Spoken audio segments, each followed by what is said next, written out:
What up, fam? It's your boy Cash Cutter. I'm back at it. Finally reached 304 subscribers. Thank you for everybody that subscribed and plenty more.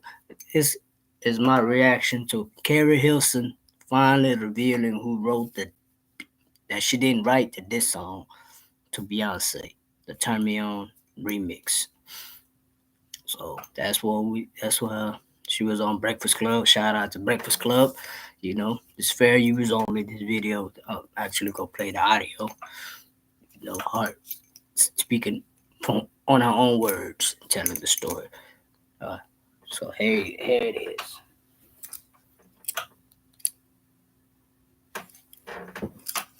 Hold on.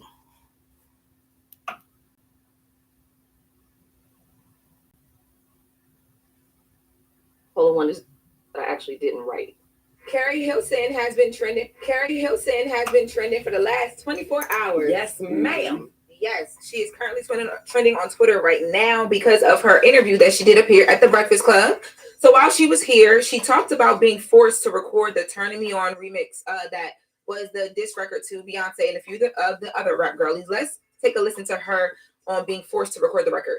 It's a regret. It's a regret, but not in the way that people would think, because that's a song that I actually didn't write. Those are not my words. I was on tour. Polo wanted me to do a remix to "Turning Me On." Mm-hmm. He had produced the record, and I wasn't, because I was on tour with Lil Wayne. I wasn't able to lay anything down. He had been on me for a couple of weeks about we need to do a remix. Okay, so I take off. It wasn't happening quick enough for him. I take off. We fly in. He had another writer in our camp at the time.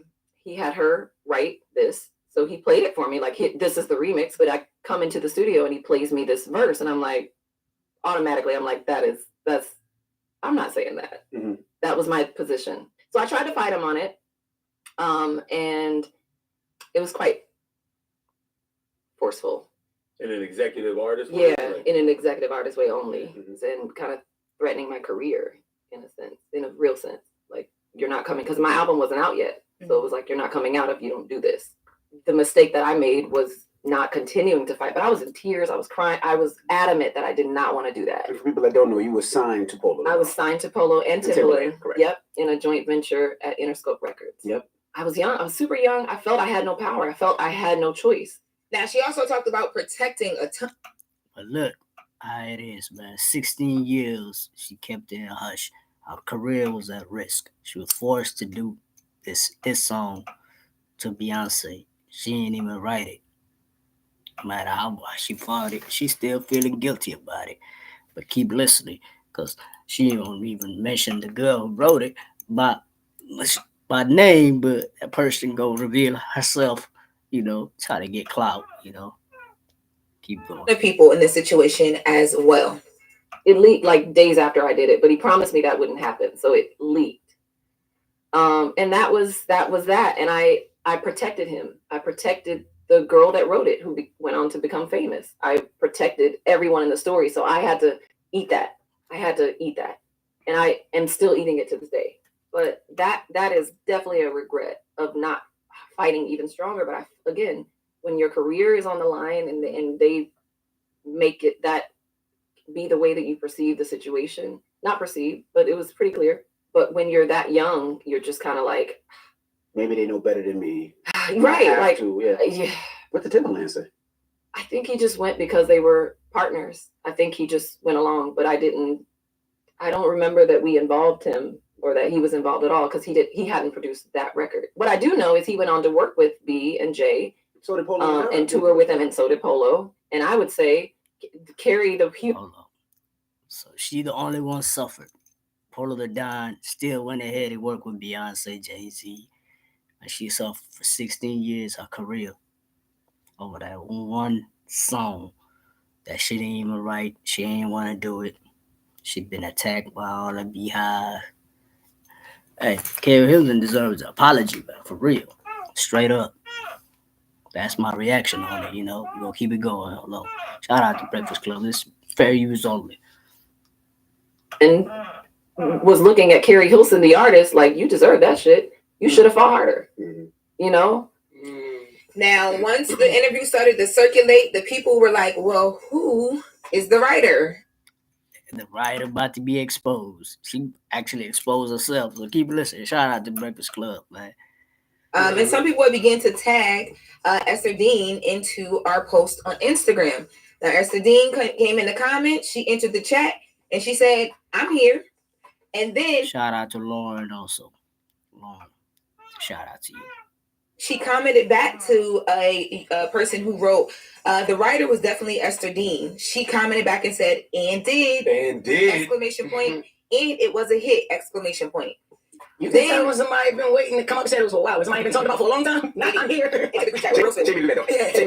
same time that she did that, she posted a photo with her and Polo Dawn's on her Instagram. People were in them Instagram comments on that photo, tearing her up. Esther Dean sound like she ain't had a hit in a while. She been waiting to come out and say, because she said, indeed, it was a hit. Now she came out the shadow, but keep listening. It's going to get interesting. Oh, not even Beehive, just people that were like, yo, you think this is cute? You're admitting to ruining someone's career. You're admitting to being a part of forcing somebody to do something. One girl commented and said, it's crazy that you're gloating about ruining someone's career when yours didn't even take off even with a diss. Yeah. They were going in.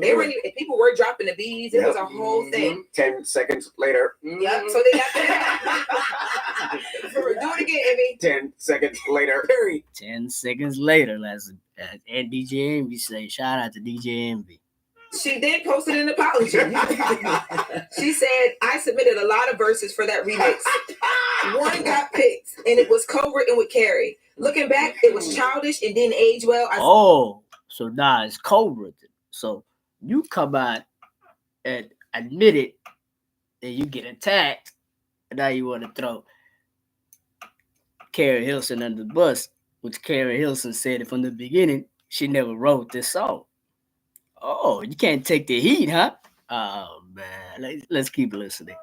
Fair use only. Shout out to Breakfast Club. How it hurt people, especially women, and I take full accountability. I've worked with and supported many women since, but that doesn't erase the moment. I'm sorry for my part in it. Growth is real, and so is the apology. So she admitted to it, but also brought Keri along as an accomplice. She did. Yeah, I co-wrote it. Apologize, but she helped. That was so funny because she posted the picture of Polo Dawn and she stood on it. 10 seconds later. Now it wasn't me, it was me and her. Hey y'all, it's Lauren LaRosa from The Breakfast Club. Sorry to interrupt. Hold on. See that? So she come out and admitted it was a hit. She was gloating. And when she get attacked, she throw Keri Hilson under the bus. She co-wrote with me. Nope, she ain't co-wrote, man. Take that heat on yourself. Your career blossomed a little bit, but you back under. After this, you going back under because Keri Hilson is dropping the album. I think the album it probably already came out. I'm gonna look for it. I'm gonna listen to it later, see what it is. Well, that's how it is, bro.